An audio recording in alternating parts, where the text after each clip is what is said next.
كيفكم؟ إن شاء الله تكونوا تمام. الفيديو اليوم راح يكون فلوج لتجهيزات زواج أخوي، وتحديدا لشراء فستان الزواج. فستان الزواج هذا لازم يكون فستان فريد من نوعه، فستان مو موجود في كوكب الأرض، بس نحن راح نوجده في كوكب الأرض. فيديو اليوم راح أوريكم الإشي موجود بالأسواق، وإن شاء الله أغلب المحلات يسمحوا لي إني أصور عندهم، لأنه في بعض المحلات ما بتسمح إنه نصور عندهم، لأن بيقول لكم قطعنا فريدة، قطعنا ما في مثلها ومن هذا الكلام. اليوم راح أخذكم ونروح ونلف بالسوق وندور. راح يكون هذا الفيديو على عدة أيام ميبي، ما راح نقدر نكمل السوق كلها في يوم واحد، أجمع لكم تجميعة الأيام كلها وتجميعة كل الأماكن اللي رحناها في فيديو واحد، وراح تشوفوا إيش يصير بعدين. أتمنى إنه ألاقي فستان يناسبني وما أضطر إني أروح وأفصل، لأنه أنا متخوفة كثير من التفصيل. وهذا العرس لأنه عرسنا، يعتبر عرس أخوي، عرسنا يعني، لازم يكون الشي جاهز ولازم يكون مضبوط. يعني عرس الناس عادي لو كان مو مضبوط، بس لما يكون عرسنا أو عرسك لا، لازم يكون شي رهيب، شي حلو. وإذا شفتوا فستان حلو قولوا لي لا هذا الفستان حلو، راح يكون عليكي، لأنه سبحان الله لما يكون العرس عندك تنعمي عن كل شيء، يعني ما تقدري تختاري الفستان، يعني عينك سبحان الله ما تحب شيء، حتى لو السوق فيه بس انتي ما تحبي. بالنسبة لي حاسة انه ما راح اقول ايش احساسي، ما راح اقول، خلينا نتفائل. راح اتفائل، لانه حتى صحباتي كلهم بيقولوا لي آلاء ابتعدي ابتعاد كلي عن التفصيل لا تفصلي لانك راح تنتكبي. انا ما راح افصل لانه حرفيا متخوفة، لانه انا اشوف القطع ايش هذا، يعني كوارث اشوف، فانا ما ابغى اوصل لمرحلة الكوارث، وحابة انه يكون كل شيء حلو، نفس ما في نفسي ونفس ما تخيلت وبس. والله يلا خلونا نبدأ الفيديو ونتجول سوا. وبسم الله نبدأ بأول محل. ايش رايكم في الفساتين؟ حلوة بصراحة، بس أنا ما حسيت تناسبني. حبيت هذولاك المنفوشين. طبعا حاجة أوريكم هذه الجهة، ماما بتقول إنه هذا حلو بس أنا ما حبيته.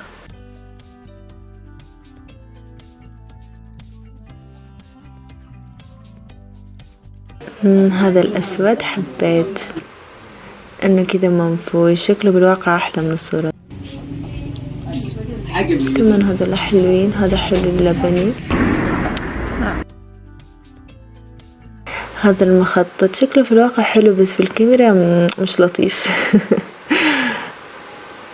اوكي، لاحظت انه الالوان الان دافية، ميبي لانه شتوية وكذا وكلها كذا بتتلامع. حلو لما الواحد يكون في العرس كذا بيتلامع، ولمعة تكون يعني في الملابس، بس اهم شي تكون لمعة مقبولة مش مأوفرة زيادة. لفتني الأصفر، شوفوا جايت له من آخر الدنيا. لا حرفيا في الواقع حبوب حلو، بس أنا هذه الألوان تعمل لون بشرتي تغمقها، يعني ما تفتحني، ولا هو كشكل حلو. حتى الأحمر مرة كيوت وأنيق، ممكن أخذه للحفلة الغسل، بس خلونا ندور أكثر. هذا القصة تبعها حلوة، تقريبا لونه أخضر كذا، وكمان الأزرق حلو، السماوي أو مائل البنفسجي. كمان هذا قصته حلوة بس طالعة ترندي. أحس القطع اللي فيها شغل كثير تناسب الحريم أكثر، يعني المزوجات أكثر من السناقل البنات، فهذا ملغي عندي، ما أحب. أولا بيعطينا أكبر من عمري، وثاني شي ما بيكون لطيف. الأزرق حلو بس شفته في أكثر من محل، طالع ترند ما نشتريه. الأحمر يا جماعة يخبل، نفس تبع حريم السلطان صح. رغم إني بشوف كثير فساتين منفوشة، بس ما لقيت اللي أقول عليه هذا هو، لأني حاب يكون قصير وهذول كلهم طوال. والآن خلونا ننتقل لمنطقة ثانية ومحلات جديدة. شوفوا أنا لفتني من بعيد هذاك، تعالوا نروح نشوفه. اللون أسود، لمعته خطيرة. عندي هذا والأسود الثاني اللي تحته. لحظة أوريكم عن قرب، بس خلوا أول حاجة أوريكم لفة كده في المحل. بس هذول أكثر اثنين، هذا الأسود طالع مرة كيوت وهذاك اللي فوق كيفهم. تعالوا نروح نشوفهم وناخذهم. هذا كمان، بس تقريبا هذا قد شفته من بداية السنة اللي فاتت. هذا هو، لمعته خطيرة، بس بالنسبة لي هذا حلو. هذا راح تاخده أختي، حبته كثير. وأول هذاك راح تاخده ماما. تعالوا نشوف هناك ملابس الكاجوال. بحب ملابس الشتوية يا جماعة. شوفي هنا، لو خلونا نلبس كاجوال مش أحلى. طلعت الترند القمصان أو الشميز الأبيض وفوق صوف.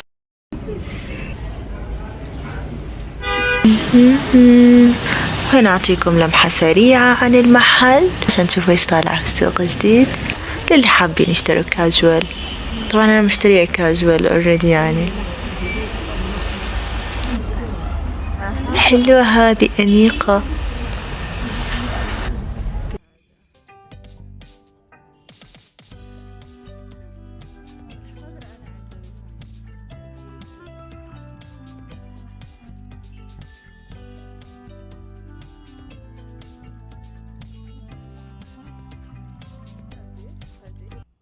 هذا ما في مكان بالسوق إلا وشفته فيه. هذول الآن طالعات بقوة، حلو شكلها، بتخسر الجسم. ويلا بينا، يلا ننزل للدور اللي تحت. أنا تهت.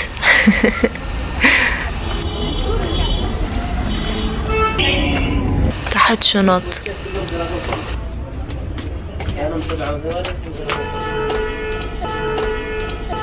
هنا البجايم كله ثقيل، كله شتوي، بس حلو.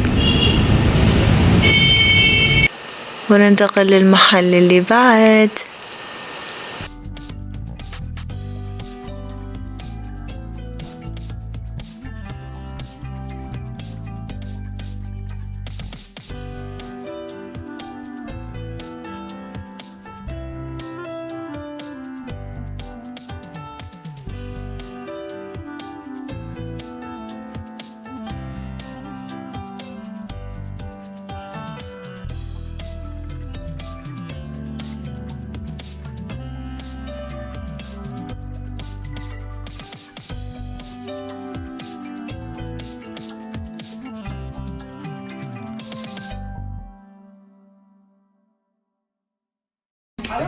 وهذا المحل بيبيع بجايم حلوة بس ما صورت. عطيها بكف وهز شتوكين، خليك شقيق عطني اكثر فريسه، زيد عليها شوي عندي بيت. شوفوا لي على الأزرق ولونه. طبعا هنا لونه باهت بس هو في الواقع رهيب.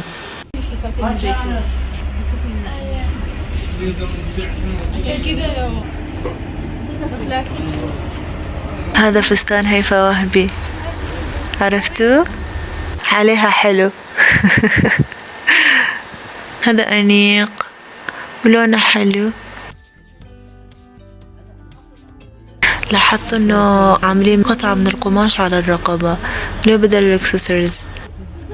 عجبني الأزرق، حبيته، خاصة في قفازات وكذا. هذول القطع فخميشن. شوفوا لي اللمعة تخبل، بس كمان ما تناسبني. والآن بما أنه ما لقيت أي فستان يناسبني ولا أي فستان يعجبني، راح أضطر أفصل. وهذا القرار اللي أنا متخوفة منه، بس يلا خلونا نشوف إيش القطع اللي ممكن إن احنا نلاقيها. أنا في ديزاين معين في راسي، ما أدري إذا راح يقدروا يسووا لي إياه ولا لا. بس أول حاجة نختار القماش. هذا حلو كمان. أحس إنه الأبيض لا منافسة للعروس، لو يكون لون جسمي أفضل، فأبغى لون يكون غير أبيض، لأنه العروس هي تتميز باللون الأبيض. وبعدين في كل الحالات أنا الأبيض ما يناسب بشرتي.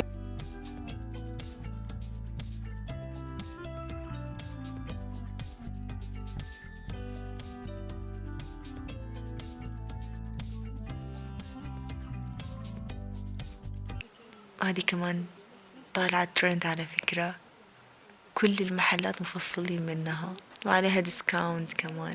هذه يا جماعة لمعتها تموت جمال، تموت، بس كمان ما راح تناسب الديزاين اللي أنا اخترته. هذه حلوة كمان، حتى من قوة لمعتها اسم الله الكاميرا مش قادرة تلقط اللمعة، تلقط الشكل. هذه برضو حبوب ولا ما، وهي حبوب كقطعة.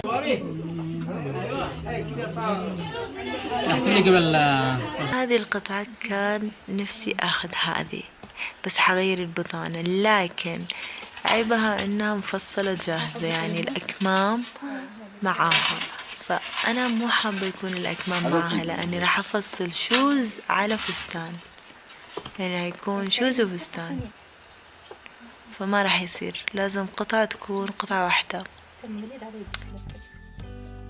بالأقمشة عرفت إنه الواحد يعتمد على خياله.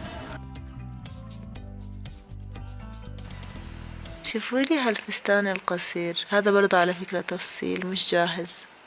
كذا نكون كملنا الفلوج لهذا اليوم.